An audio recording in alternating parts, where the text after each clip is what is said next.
Good day, watchers, and welcome to another film review tonight. We watched a film called Deadtime Stories. Been watching this tonight. Of course, it's close. It's quite close to Halloween now.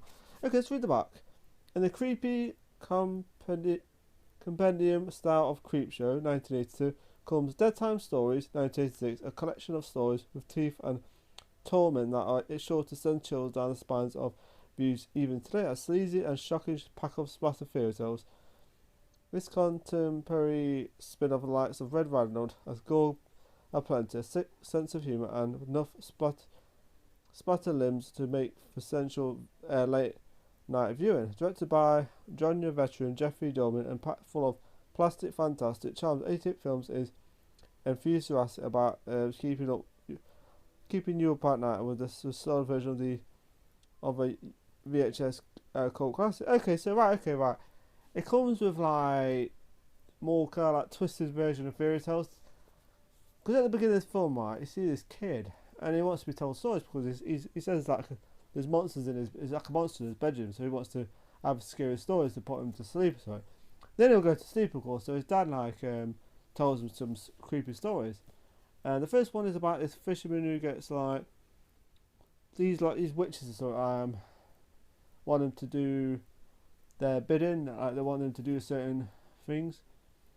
And of course he's kind of like then he does these certain things for to make so to do with their sister, right, who's been dead for like a long time. So they use sacrifices to bring her back to life.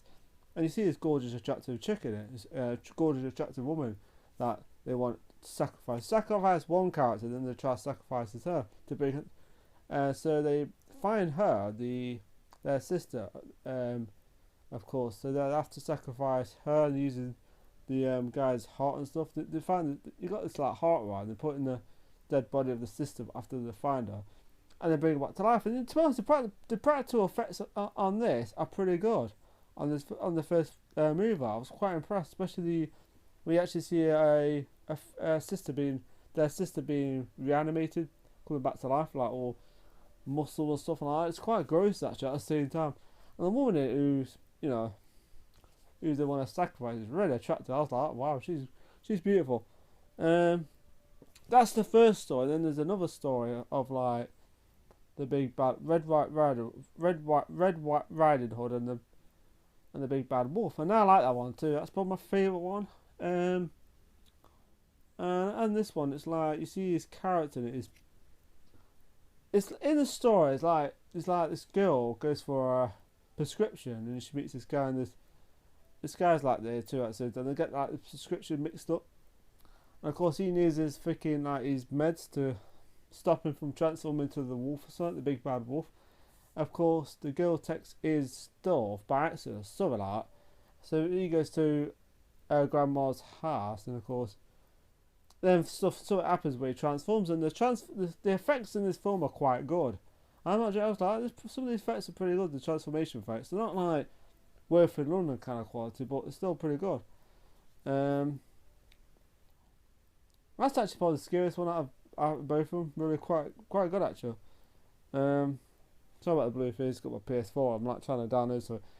And that was my favourite one. I really like the one, especially the last bit where a grandma is like, when she says, "Oh my grandma, what big teeth you have," and that scene was quite good. And yeah, the girl's quite attracted to it. So yeah, the second one was quite good. I like that one, but I think yeah, like I said, the second one's probably my favourite. And then the third one, it's not gonna be a long review tonight. It's not like, sometimes I do long. Sometimes I can do 15-minute reviews, but tonight I'm just gonna do not a long review tonight. So yeah. Now the third one was quite interesting. This was like the Three Bears and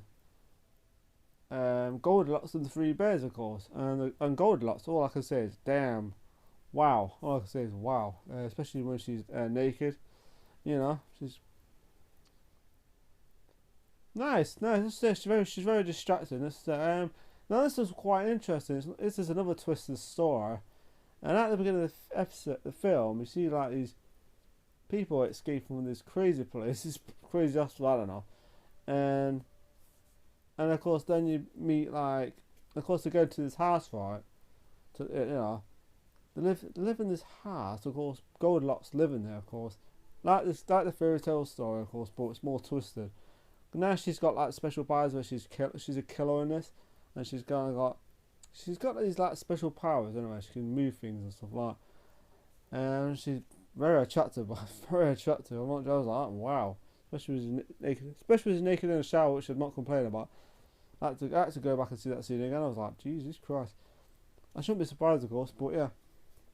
And when they do meet her, she becomes like part of the family, and it's like, you know, it's a funny one actually. It's more of a tongue-in-cheek, humorous one. That one was the third one. But still pretty screwed up at the same time. And the girl was pretty hot looking. He plays Goldilocks. She's really attractive looking. But I liked it though. I still liked it. So yeah, very violent and good. Some really practical effects. These films, the 3 stories have. So yeah. So anyway, let's just say what I liked about it. Oh, okay, what I didn't like about it. I think what I didn't like about it, maybe it's a bit short. It's like 1 hour 28 minutes, and it's not really long. And I don't know. It's like some of these films that would have been a better full film. Like for instance, the werewolf one. I think that would have been a much better, film. But I liked it though. I liked it. They crammed a bit. There's quite a lot in one story for each 3 films. But yeah, I suppose it's just short films, isn't it? Like, you see, actually, there's another thing I noticed on this one. You see a dead body, right? You see actually still moving and stuff like that. And people so, okay, they have moments like in the film, but that's in the 3rd one. But yeah, okay. What I liked about it, the attractive women in it, especially Goldilocks. She was nice. Good sense of humour the film does. It's pretty nasty. It's quite a violent, quite nasty storylines. But like I said, it's like a twisted version of the fairy tales that you hear as a kid or something. Like I always hear all the time. And some pretty good. And like I said, my favourite one is definitely the werewolf one. I love that one. It's pretty good, that one. So yeah, that's what I liked about it. Some good practical effects, like I said. So yeah, if you like freaking creep show and shows like stuff like you like this, it's really good. It's still good though. I still enjoy it. So the rating I'm going to give this is a 3.5 out of 5. I was going to give it 3, but I think I liked it, especially with Goldilocks. And I think she kind of like she gives that extra mile. She's the extra mile in a marathon. She's really attractive looking. So I give it 3.5 out of 5. I liked it. And 3, I would have given it a 3, but then I think tonight I'll give it a 3.5 because I liked it still. So yeah, 3.5 out of 5 for Deadtime Stories because I liked it. I like the story. I like the part where the kid's in bed and he wants to be told all the stories. And I like the setting in it with his dad's watching TV and stuff. I just loved all that. So yeah.